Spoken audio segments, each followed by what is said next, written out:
So welcome everybody. This is the Success Community interview number 2. We have a special guest here, Claudio Pistolesi. So I can spend many minutes just talking about who's Claudio and all his accomplishments. Um, his promised career being a tennis player, being top 70 in the awards, from coaching many top players like Robin Soderling, Simone Bolelli, and from transitioning to being his own boss and being an entrepreneur and starting his own company. But I personally have been coached by Claudio, and same thing with Matteo. Same. And one thing that I was really impressed about was his leadership style. Coming from Italy, trying to live the American dream, Claudio was one of the, if not the first person that introduced us to that American dream. And so, just to give you a brief introduction, we went to Jacksonville, we went in his house, we're playing tennis, we're learning more, not only about in the tennis court, but also about life in general and about the American system, us being Italian. And one thing that really I was impressed about, as I said, was his leadership style. So I would like to start with that, Claudio. Um, you know, um, I've been learning a lot just by watching you, and in silence, and just seeing how you behave. And I can see that you have a type of leadership style that leads by example and not by authority. And so, can you please explain? Obviously, you're Italian like us, and there's not a concept of leadership in Italy. How did you learn about leadership? And if you learn about it in the US, coming here? Okay, so first of all, thank you. Thank you for having me. Thank you for thinking of me. It is a great achievement for my life to have two of my students thinking of me associated in something called Success Community. And you already hit a very important keyword, which is leadership for sure. So it's great to start with that. And I think the leadership is a key for the world. For the world needs leadership. In my field in tennis, after my playing career, I decided to go directly for a coach. A coach is naturally a leadership. Has to be a leadership because you have to be a leader. So you have one player, two players. You run an academy, or call it a tennis school or tennis center, whatever you want to call. You need to be an example, to be a good leader. So you have to invest in yourself, first of all. I invest a lot on myself. As a former professional player, there's always the big question is was enough to be a coach? If you've been a top player, I was top 100 for 6 years, I won an ATP event. The answer is no, in my opinion. It's not enough at all. It's a bonus. It's good because, it's easier to be recognized. It's easier to get the confidence, the trust from the players, but you have to study. After 3 months, the players, they don't care what you won or what you played, how you play.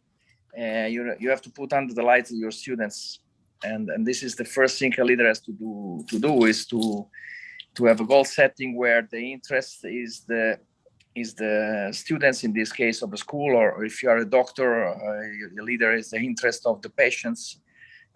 So deliver culture, deliver high level culture, and you only do that if you invest. So that's why I studied and I got graduated last year. 53 years old, I got graduated. It took 7 years because for a working person it's tough to study for science of coaching in sport, which is so much about psychology, which is so much about leadership. So I kept feeding my relation with leadership because that was my duty to be the best leader possible. And I will never be perfect. I'm very far to be perfect. I think a leader has to understand that if you're a teacher or leader, you never have to stop learning. This eternal cycle for teaching and learning. The day that you think you know everything, you're not a good leader anymore, and you have to lead by example. If you ask your student to never be late, you make sure that you are never late, for example. And then there is so many psychological aspects that you have to know. There are mechanisms of everybody has an ego. I just read a book. It's called "Ego is the Enemy." When the ego is too big, then it start to be selfish. I look a lot somebody if he's selfish or is generous. I think the success is if you are generous, if you put seed for the others, if you try to help the others. So a leader has to feed, has to encourage, to be generous, to help each other, to be a team player. So this is the leadership link. You have to empower. You have to be able to guide, but empower. You don't want soldiers just executing orders. You want to have the growing. The most important thing for a leader is the growing of your team, of your team coaching. In case of tennis, the coaching team is the most important. This goes all in the interest of the students. So I also encourage the older students to teach and to guide the younger students. So the communication is another key word for success and for leadership. The communication is a key, huge key, the most important key, the key for the success of a team. So communication is to take care of details, when to say the things, how to say the things. Maybe you get angry, you get very upset, but you have to hold, because you don't want to say things in front of everybody. You have to wait and say, try to make understand that your student, if you care about him or her, that you're in his side. You don't want your student listening your words as a critic, but as an help, as a support. The supporting is there. The coach is a supporting profession. It's like to be a doctor or lawyer. So you have to help the others. It's a mission. You must have a vocation. The reward is not financially. Of course, you have to ask money to pay your bills, to have a quality of life because you deserve, but that's not the goal. The goal is to make sure that, and with that, I want to tell you my definition of success is that you are doing something for the others. You are successful if when the question to answer is, are you helping other people? Are you supporting other people? If the answer is yes, then you are successful. So this is the key to read if you're successful or not. Then there is other kind of rewarding. Can be a lot of money because you buy a nice car. This is personal decisions, but that's not the goal. The goal is, you say always financial freedom. It's a byproduct of doing the right things for others. Also, Claudio, you touched on, since we're talking about leadership, you touched on communication. And I feel that when you were talking, okay, I'm investing in myself, I'm getting a degree in sports psychology, you get to understand, okay, what is emotional intelligence? Okay, when should I say that thing to my player? How should I say it? And all these things. I think it's very interesting. And to touch on that also, I feel that there's a really important component that comes with success, that you touched on a Facebook post, actually of a couple of days ago that I was reading, and it's consistency. So tell us a little bit about consistency and how you apply consistency throughout your career, from being a player to being a coach and then an entrepreneur. Okay, so you mentioned another keyword, which is emotions. So emotion management is another key to deliver high level, high quality coaching and help the others and to get into empathy. So the consistency, back to your question, comes if you always have a good empathy with other people surrounding you. Empathy is coming from Greek in pathos, which means one is in the emotion of the other in two ways. The coach with the player with the coach. If every time you work either with the parents, first of all with the players, but then with the parents, then with the other professional figure, physical trainer, managers, agents, press, journalists, everybody surround you, all the categories. If you have good empathy, there are problems, there are disagreements, but you go through this and you build your reputation. Something I'm very proud of is the reputation I have in the world. I have so many people that recognize me. I hope I deserve that high quality behavior and attitude. And this is from the consistency of having good empathy. So you want to always take care of the human part very well. Every time, I did everything but stopping in one place in my life. I've been traveling for 35 years. So traveling teach me to understand. It was incredible training for me to understand the others, to understand other culture, to get into empathy with people from very far culture. I can mention I've been in Japan for many years. I've been in Argentina, in Germany, in Sweden, in UK, in Thailand, in the most different, as Italian, the most different culture compared to mine in North America, all North America. This gives you the possibility to interact and be in a good empathy with everybody. From that, it gets consistent because you can work with multiple different situations. You are not stuck in one situation, and then of course the passion of what you do. I have the tennis in my blood, in my DNA, and this never went away since I started to understand this sport. I was literally 3 or 4 years old. Now I'm 54, so I have half century of tennis in my blood, and this passion naturally take me back to what is the best to do in this moment, with the people I'm doing now, the project I'm following now. Maybe one of my best tennis day of my life was in 2013 when ATP organized the 40th year of ATP ranking. So they celebrate that in World of Astoria, New York, where all the number one of the ATP ranking were there in the stage together. So you see from Nastase, Newcomb, Connors, Borg, McEnroe, Wilander, Edberg. You mentioned there are many, until Djokovic, Federer, Nadal. You had Courier, everybody there, Sampras, Agassi, everybody there as number one at the symbol of leading the level of this tennis, this incredible sport. So the consistency also comes from the love, pure love for this sport. I would like to ask you a question, Claudio, about the players you coached, because you coached many great successful tennis players. And I would like to discuss with you a little bit on what you think are the most important key factors to success in tennis. So we have, like, for example, natural skills like talent and technique. We have the physical side on how much you're training, for example, strength or endurance. And then we have the mental side, which is, I think, very important and very relevant. So how do you think these factors are combined together in the career of a successful player? And what do you think is the most important, for example, from your experience, for example?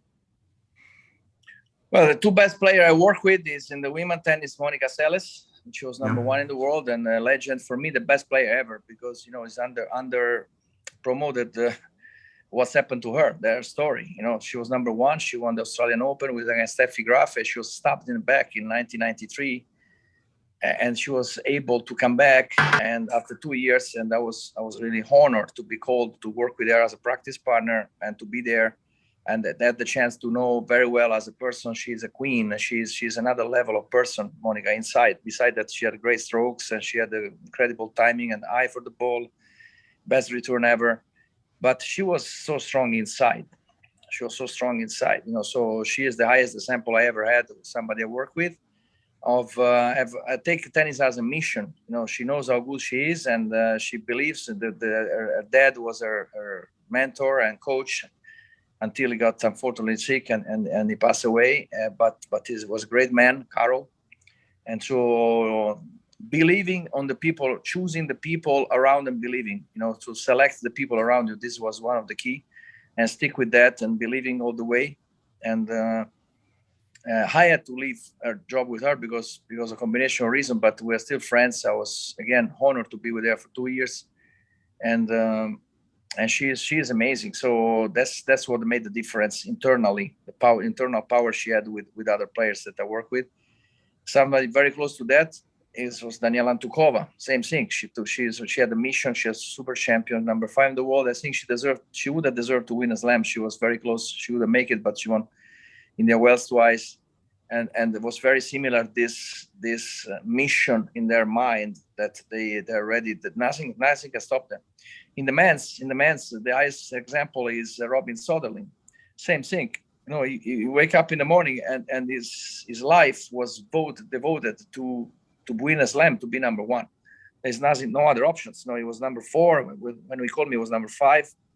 He went number 4. He won 21 out of 22 matches. Everything was going fine. Then we had some obstacle, some bump on the way, but I tangibly that they have the mind of number one. The goal with Robbie was number 1, was going to number 1 or winning slams. And for sure, he was 2 times in the final. I was very close. I think if he could have more chance physically, he could have done this. We could have achieved that.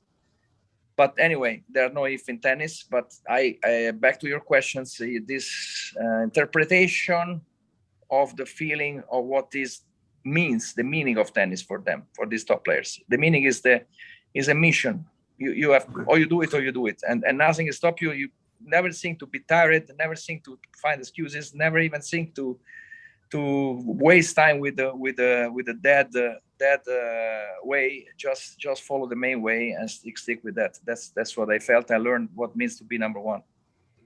Claudio, also you touched on Robin Soderling, and I remember you told me about it because he had such an interesting career. It was top 20 players, and then that year where he beat Rafa, he seemed to have like a completely switch, and then he came to the top 10, and after going to the top 5.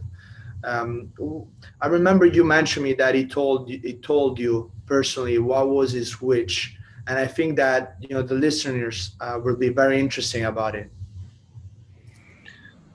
Yes, Robbie explained that he was top 20 for a few years. It was top 20, 30. He was there. He was never going to the next level.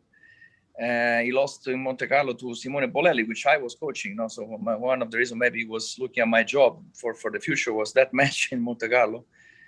And he decided that exactly what I just said before. He decided to not follow the wasting of time, focus only his huge amount of work that he was putting in the gym and every day into the mission to go to the top. So he took a decision to go to the top, and there was no more room for sorry my language, BS. And you wanna really select your thoughts, and he decided that he really didn't want to lose the chance because he felt that he had the chance to go to the top and he didn't want to lose this chance. So he changed his gear. Again, he was able to choose the best people for him next to him to work with him. For example, the physical trainer, Ali Gelem, that is one of the best in the world. I'm privileged to be his great friend. We are in touch. And he built him physically like I never see such a body of a tennis athlete in my life, like Robin Soderling. I didn't lose a minute of his work in the gym because it was spectacular to see this how he works. And also Jenny, his girlfriend, then he became his wife and mother of 2 kids. She was adorable. She was great. She was supporting. So again, I take a big look at who these guys choose to be next to them, walking side to side on this tough, very, very tough pathway to the top. Now Robin gave me the honor to say that I was this best player. He said that publicly in front of a conference in Naples, Florida for coaches, college coaches, that he said I was the best coach he ever had. Even the results were not the best because Magnus Norman did an unbelievable job, but that's he said because I understand him the best, and he was regretting that he was not going all the way with me. That's his word, not my word. And if he regret that, he wish he could go back and listen more. My advice, but again, there are no if in tennis, and what we did makes me so proud of being, I think, the only Italian ever being called from number 5 in the world. For top 5 in the world, because there are other cases where people brought players like Riccardo Piatti with Ljubicic, for example, and nowadays Santo Padre with Vincenzo Santo Padre with Berrettini, but it is incredible job. But it's a different job than being called somebody who's already top 5, and to work with that and try to work well. So I am a big honor and lucky to have the chance to work in my career with these incredible people. Yeah. Yeah, that's very interesting. And I wanted to ask you, like, since we talk about communication, how do you establish the relationship with the player? So, for example, you guys are setting goals at the beginning of the partnership, and then you're working towards that goals. And how is the relationship with the player? So, how do you interact with the players? So, you are more severe sometimes. How do you structure the work? I wanted to ask you. Yeah. Well, first of all, nobody is the same, so you have to start from scratch every relation. Then you know that there is a phase when somebody is asking you, and that's what has to happen. I never look for a player. You are in the strong position if the player asks you. So I would never be myself in position to ask anyone, can I coach you? I would never do that. I never did. I prefer to be unemployed than go to ask somebody if I can coach. So the player has to ask to the coach, at least for my view. And then there is the first phase is to take informations, ask a lot of questions, don't say anything, try to see the family because the fruit comes from the tree. So you have to see the parents, you have to see the most close people in his life or her life, and start to do the goal setting. Goal setting is one of the mental ability. Goal setting is crucial at the beginning because you have to agree on what goals you have together. And in how much time, how long you need to achieve these goals. So this is so important. The mental ability is a body language, for example. Body language is also on court, but also off court. So you have to be able to see through the human part, the empathy. You have to start to work on the empathy. As I said before, if you have good emotions, if he feels you and you feel him or her, that you can help each other. The goal is to grow together. The player grows with the coach, but the coach must be ready to grow with the player. It's not only one way. It's always, everything is two ways. This is how you start. And then if you feel there's empathy, you feel that the goal setting is obvious, that there is an agreement on that, not only you and the player, but also the agent. When the financial growing is also agreed on how to grow, how long it takes, the investment to do, maybe say, you need a physical trainer of this level, make an investment on that. So it's never ending of investments when you are a professional tennis player. So you have to see how ready is to invest. You have to see the money that go out. Many, they worry how much it costs to invest, but there is not only the money coming out. If the investment is good, like in every other activity, the investment come back multiplied many times because it was a good investment. So make good investments. So this is the main topics I focus on when I start a job with a new player. What do you think are the best investments for a tennis player to make? Obviously, getting the right people around you, getting a good coach, a good physio. But what do you think are some other things that can help? I always stay with the people. You invest in people. Invest first of all in coach. And the coach is you. The people you decide is, which is a bit ambiguous relation in private coaching, because I'm your coach, let's say, no? So I'm the one who has to be even tough with you if needed. I have to tell you things you don't like to hear, but you are the one who pays me. So you have to be a very high profile coach to not be afraid of losing the job. So the self-confidence is not only for the players, also for the coach. Because many coaches, the worst they can do is to not tell you things or not tell you, don't be honest all the way, because they're afraid that you can fire me. And then I have to pay my bills, I have to pay the mortgage, I have to pay for my car mortgage. And then I don't want to lose the job. So I pet you like a cat, and I please you. So I don't allow to coach myself a coach anymore.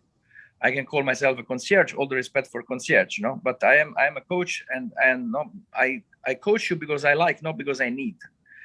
I'm not afraid to lose you. The message to the player says, okay, I coach you because I like, because I believe in you. I want to spend my time. Nobody give me back the time that I spend with you. But if you want to fire me, you can. And for example, happen with me, somebody fire me. I say, okay, you are losing me. I'm not losing you. Bad luck for you, because I believe in my work. I give a high value to my work. You will find another coach, but I will find another player. This happened with Simone Bolelli. Bolelli had fantastic 3.5 years. From 248, he went to 36 in the world. And then long story, he was under pressure from externally, and then he said we have to stop. He said, okay, I stop. I will agree, because the empathy was not there anymore. But I had the chance to coach Soderling then. First Michael Berrer did another very good job with the German player, which was one of the best athletes and person I ever met. And then Robin Soderling, number 5 in the world. If I was keep going with Boledi, I would never do that. So I was free to start a new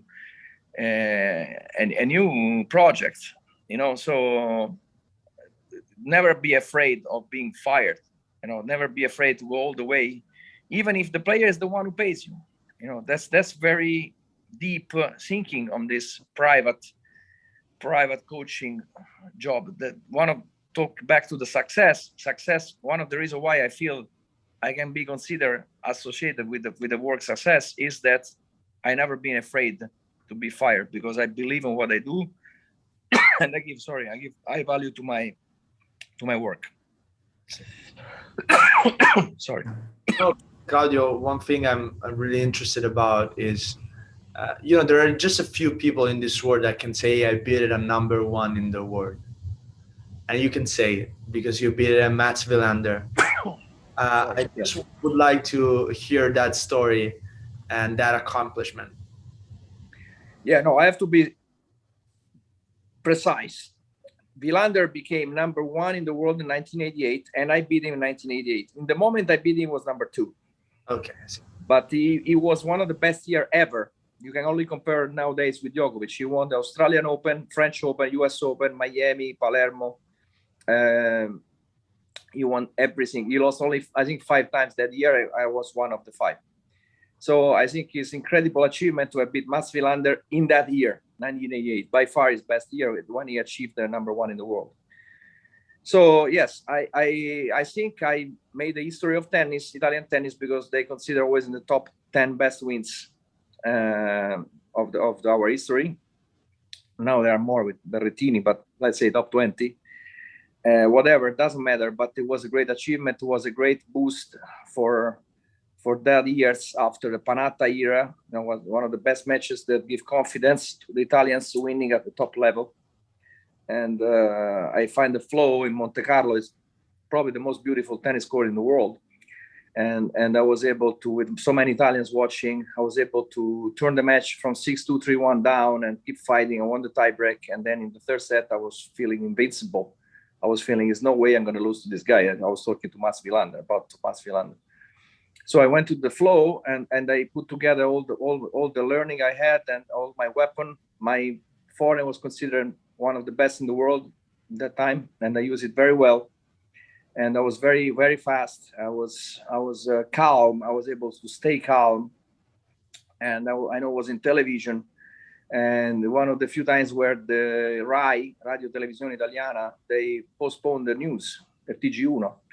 They delayed the TG1 to see the end of my match. So it was really something historical from the television point of view, with Piero Galeazzi, great legend of commentating there. So it's unforgettable. It's highlights April 21st, 1988, the birth of my city, Rome, the birthday of my city, 21st of April. So I think I write something very important that will stay forever in the tennis Italian history. That's makes me very, very proud. I would like to ask you a question about that specific match.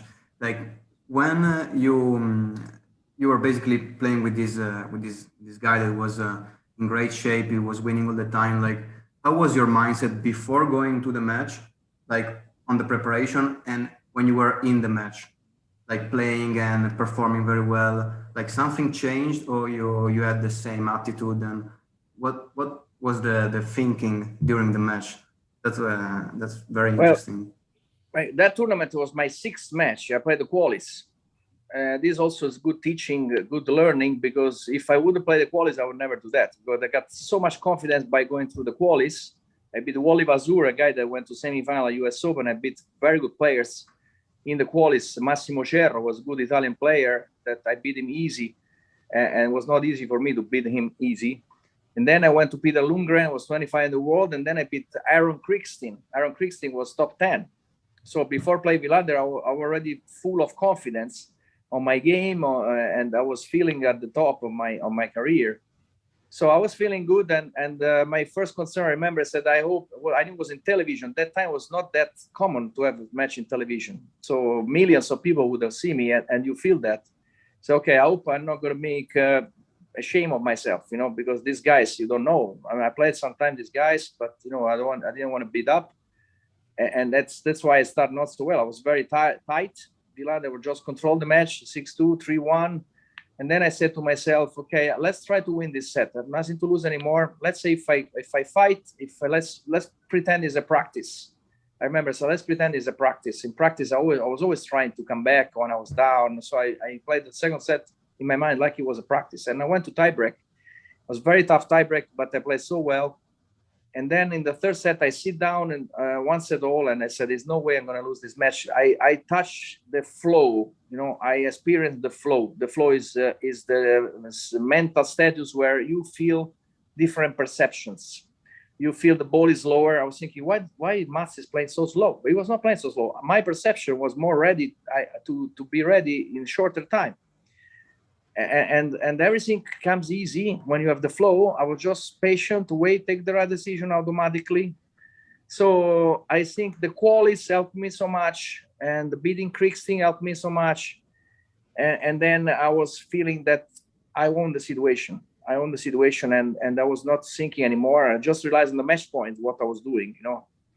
I was not even. I just recently we see Donnarumma, the goalkeeper. He said that he didn't realize the last penalty in the European Championship, it was the deciding one. If he catch this one, you see that he didn't celebrate. Mm-hmm. He thought it was not over. So he was in the total flow. You just focus on the performance. So all I have to do is try to get this penalty, and he did. And I said all I need to do is to win the next point and to deliver my level. And then after you realize what you did, I was also very frozen after I won the match point, So that's what the things went that day many years ago. Out of all the matches you were playing, let's say in a year, how many matches were you actually feeling the flow and getting into that? It's easier for me to tell you maybe 3, maybe 4 matches in all my life that I felt the flow. I see. This was one. The final of Orange Bowl. This match, if I win this match, I become world champion. Not only win the Orange Bowl, but I needed to win the tournament in order to pass Christian Bergström, number 2, in front of me. Only with the last match of the year was December 23rd. There was no more tournaments, so I came out with this flow. Was 85 in the 23rd December. I can tell you the date. Of 1985, with Arthur Ashe and Mick Bollettieri make a commentating. I have the DVD, and there are very few times, so I remember all of them. And then Davis Cup, I have to play the second match against Denmark, and against the guy that he beat Edberg in Davis Cup, 1,001 Danish guy, and I won 6-1, 6-love, 7-6 in body with Adriano Panatta as a captain. This I had to flow the first 2 sets. Then I got a little bit tight, but I was still able to win the third. And maybe when I played the final also in Bari against Francesco Cancellotti at 19 years old when I won an ATP event. So very few times. Maybe some I forget, but these 4, I can tell you these 4 times I got a flow. So 4 out of maybe how many matches I played? 700. And I think I was 71 in the world, and I was not top 20 or top 10, not because I didn't have the level of the game for it, but because I was not able to create the situation, the conditions to get the flow more often. It's not often enough. Of course, 4 out of 700. I should have created flow maybe 50 times. I would have been for sure top 10 or top 20. But again, there's no if. I see. So what's your biggest regret in your tennis career? My biggest regret is that I should have go out of Italy at 18. When I was junior world champion, I had the chance to go to France, with the great Georges Degnaud, great French coach, that he was welcoming his team with Jacob Lasek and Guy Forget, 2 super top players at that time, both top 10. Forget is a legend of French tennis. He's now the tournament director of Roland Garros. They liked me. And then I said yes. I was for a few months, and then I stepped back, and I did what was convenient not what was right for me. It was convenient for me to stay in Italy for my agent. I was 18 years old, so I supposed to go against all the people that are influencing me. I was not strong enough to say, okay, I feel that I need to go to France. And I was speaking already fluent French. This is the biggest regret, not because I want to downgrade what I got in Italy, which was great, but because I think traveling is the university of life. And I tried to go university. I tried to sign in Scienze Politiche, in Italian, political science, but I tried to make one exam, but it was too complicated bureaucratically there. They didn't care about tennis. So I had to give up, but I need to keep studying tennis and keep studying life, so traveling, nothing better than traveling. If you get stuck in Italy, in the tennis club, Italian tennis club, I was the king of tennis club, you start to think small. So the biggest regret I should have, this is also related to success, never stop to think big, is always try to make a goal setting very big, very ambitious. If you believe in yourself, don't be afraid of that. Don't have, how do you say, pudore in English? Don't have fear, or I don't recall this word, but you know what I mean in Italian. Yeah. I have to check that you are not ashamed to think very big. Just go and think big, maybe within yourself, but you think big. That's what my biggest regret. 1985, 86, I should have gone to France. Again, not to downgrade what I had, which was great from Italian Federation that time, that federation, what I had with the great champions, but I should have give myself a chance to travel more in this specific moment. Right. So you mentioned a very interesting thing that basically you were the best in your club and you should have changed. So I would like to ask you, because I've always been interested in understanding like this thing, like, do you think that a top player, let's say that you are the best in your club and no one is like you, do you think it's possible to train in that club even with other people that are less strong than you, if you train very hard, if you have the correct mindset? Or you think that when you reach a certain point you need to change, like because you're too strong for that place? Well, again, we're not all the same. You have to see the results. If you keep winning, you keep improving, you feel that you are growing. The main goal is to keep growing, keep developing. Anyway, you play tournaments. So tennis nature is to travel and to go to tournaments. So anyway, you travel, because the tennis base academy is only for a few weeks per year, because the life of tennis player is in tournaments. So it's not that you are a swimmer or track and field, that you have to spend most of your year in training and you have to make sure that it's the best of the best there, because then you go Olympic Games, World Championships, and you compete very little compared to tennis. You play tournaments almost every week. So you travel anyway. So if you have to ask yourself, if this you keep growing, if it's possible that even if you stay where you grow and you find a way, play 2 against 1, you believe in the people there, you have a great physical trainer, and then you can arrange something outside your club. But if you feel good with this base, you should stay. If you feel you don't grow, you don't improve, you see that it goes by the guts feeling. I believe so much in the guts feeling. And sometimes you don't have to be too rational, but to follow the guts feeling in one way or another. If everybody next to you suggests to leave, but you feel guts feeling you want to stay, you should stay. If everybody said you should stay, but the guts feeling said to go, you should go. So another talk about regret. I had so many times took decision stopping following my guts feeling. Very interesting. Okay, so I have a question about the coach career. So you had great results as a tennis player, and then you started also coaching. But let's say, for example, that a person is very passionate about coaching and would like to become a coach, but is not a top player. It's like ranked, for example, to give you an example, as in Italy, 2.7, 2.8, so a normal player, nothing special, but wants to be a coach. Like, what would be the plan? Like starting in a club as a normal trainer, training the other guys, and then what would be the next move? Like, how would you move in that situation?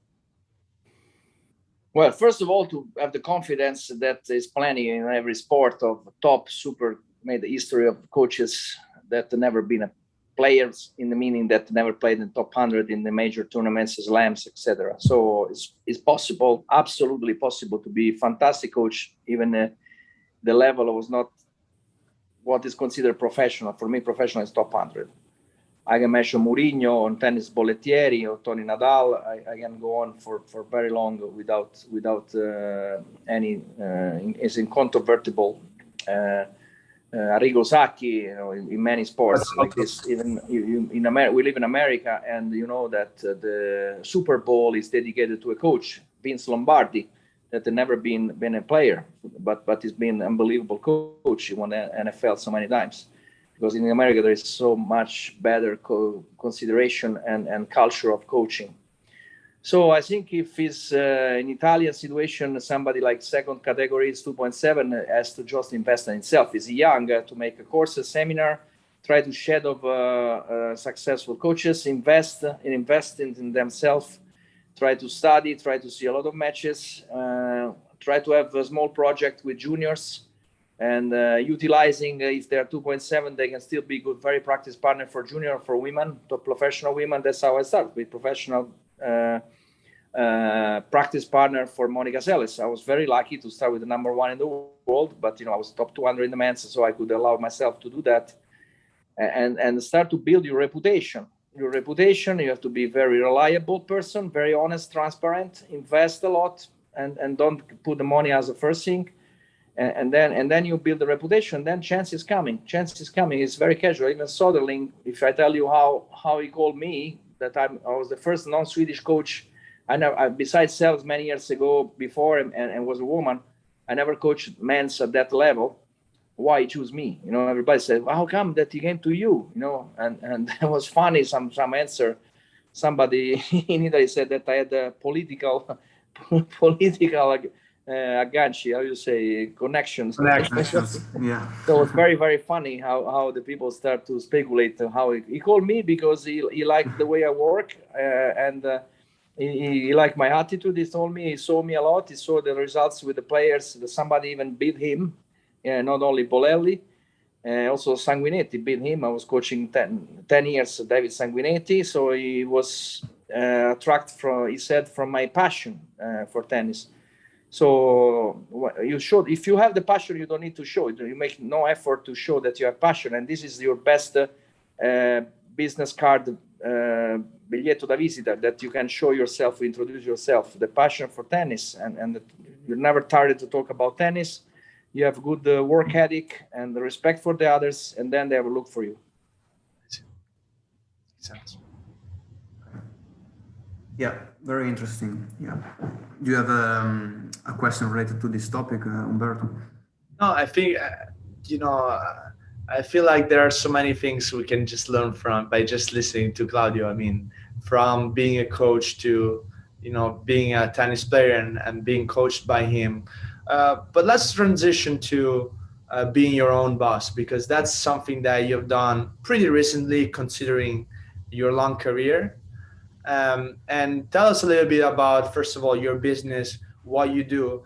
And I also would like to talk about that because I think it connects so in such a wonderful way to when you were saying that success is depending about helping other people. And just like me and Matteo, you tremendously helped us, during our path in choosing American college. Now, this makes me very happy. Yes, okay, we are 2013. I did 11 years as a professional player. I did 25 years as a professional coach. I married Christina. We decided to move to Florida, Ponte Vedra Beach. And I am in a situation I was never before. I have to create, I have to be creative. Creare, create, it means fare dal nulla, to do from nothing. This the beautiful. It's like a painter, he has a whiteboard, he has to make the paint, or from the silence, a musician make a music. I had to make a job from nothing. I decided to travel less because I traveled 35 years.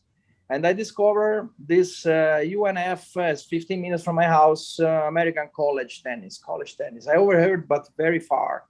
So I invest on myself. I did 1 year for free, volunteer coach at UNF to discover this college tennis, NCAA. And I learned by doing. I learned by doing. I'd make like almost an internship for myself, even if they were very impressed. The coach said, "How is possible? You are my volunteer." I said, "Look, I am thanking you because I discovered something I didn't know before. You always have to look things you didn't know before. You don't know before." And then I create a new job, because I was inspired from my son-in-law, this my son in my heart, Yannick, that he was number one in USF. He was playing great coach career. Yannick Yoshizawa is the son of Christina. But again, is my son in my heart. He allowed me to call him my son, and this was the most beautiful day of my life. And he inspired me. He's Brazilian. I checked the numbers in 2013. There were so many Brazilian men and women at college tennis, and the Italians very little number. So I said, why not to create this job where you help, you support US playing. As Italian, I know exactly the situation of Italian coming for a club, playing a league match in Italy, Serie B, Serie A, Serie C. And they have the level for sure to deserve a scholarship or deserve a spot, even with partial scholarship in college tennis. And this opened so many doors, for English language, for be out of comfort zone, for to know another huge country, to be, that was the only place in the world to do this. NCAA is the only place in the world they do that. And we have all the world should be grateful to US to have this educational system where they recognize the value of a sport guy that also has to be a very good student. So the combination of student associated with tennis, that's what I told you, Umberto, and you, Matteo, when you made the first speech, when I told to you about this pathway, this possibility. And I was very, very attracted to give opportunities. So I found this CPE, Claudio Pistolesi Enterprise, my company, which I still run, becoming my own boss. It costed $700 to make this LLC.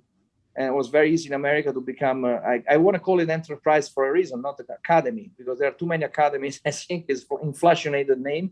Enterprise is impresa. So it's something that make me feel that you have to be very proactive, take initiatives, and with the goal of the mission is written on my bylaw of my company, that the mission is to support and deliver tennis culture and give opportunities to young players. And again, I thank you for being now in this moment to have interview with you. It testifies that I was successful. It's 28 of you coming from CP. They are at college, 10 already graduated. Let me know when you guys graduated, because I want to put you in the list and I want to be there with my heart. I think it's going to happen soon. So that's how it happened that I became the boss of myself. I see. That's an interesting transition, from being your own coach, playing tournaments, tennis player, professional, being a tennis coach, and but something that you say, it's always like investing in yourself. And I feel that, the most important thing for us is doing that. And you mentioned how you need to be humble doing that, because as you said, you stepped up and you started a volunteer assistant coach at UNF, which is a great college. But obviously, considering your resume and your career, it's crazy only to think about somebody like you with that high profile doing something like that. And so I think it gives a message to the people that will listen to this interview, that is just about being humble. And I remember personally when I wanted a job in a certain field, I just got inside all the stores and asking them, hey, look, I'm really interested about real estate. I would do anything for you. You don't need to pay me. I would clean the floors. Just give me a job. I want to learn about it. And I feel that this is something that is missing in the Italian culture, because there's almost like a feeling of entitlement. And even though in the US it's different, I feel that a lot of people struggle into finding job because they feel that, okay, maybe I should apply and send them a resume. But the truth is that, that enterprise probably received 20 of them. So you need to stand out and you need to do something different than other people if you wanted to get to that position. And so you're the perfect example, Claudio. I mean, it takes a lot of humility to do that. So it's a great story for sure. Yeah, I didn't realize, because we talk about prioritize the learning, never stop learning versus the ego. So when in 2013 I did the volunteer 14, just a few months before, I was coaching Robin Sonderland, Daniela Antukova, and the coach said, "How can you go?" Meaning that sounds like a downgrade, but I never felt at all as a downgrade. It was something different. For me, that was an upgrading, because I was doing something I never did before. I was learning something new, and I never had this problem. You have to kill the ego and to just be curious to create. This has the priority for me. Always have the priority. And it's true that in Italy, there is so much of this feeling as how does it look, or what the people think of what is. But if they have polluted and the sick view of judging the others, that's not your problem. You go on your way, you have your own goals, and I was able to create another job. That was my goal, and I achieved that. Period. That's totally fine. You cannot make everybody happy. And most important, that you are faithful to what you believe, what you're faithful to yourself for your goal and for your project, that they give you passion, they give you, they fire you up to start to work hard, to make new ideas, a new project. I have multiple functions in my life. I've never been only a player, never been only a coach. I've been a lot in the journalism. I was doing commentating in Italia Uno, very important tennis channel in the Italian Open for 4 years. And Matteo, you know the people, that is Italia Uno, and that's why we're very good friends. We had a great job. So I always been curious to put myself 360 degrees in the tennis industry, and I will always keep doing that. Finding your passion, be curious about it, and entertaining the idea of doing things rather than just say, hey, I'm gonna do that, but I don't know if I'm gonna like it. I see what you're saying. Anyways, I think we can wrap it up right now. Thank you for your time, man. I feel that there's. Thank you very much, Claudio. Get from this. This. Thank you, guys. Thank you, guys. Let me say that I'm so proud of you. You are very proactive. You are taking initiative. You are putting together this project. I know it's not the only one project. I look forward to work together, guys, in the future, if you like. And congratulations. And I'm incredibly proud of you. It was a great pleasure to be with you today. Awesome, man. Thank you. All right. Thank you very much, Claudio. Have a good one. Ciao, Matteo. Ciao, Umberto. Thank you. Ciao. Thank you.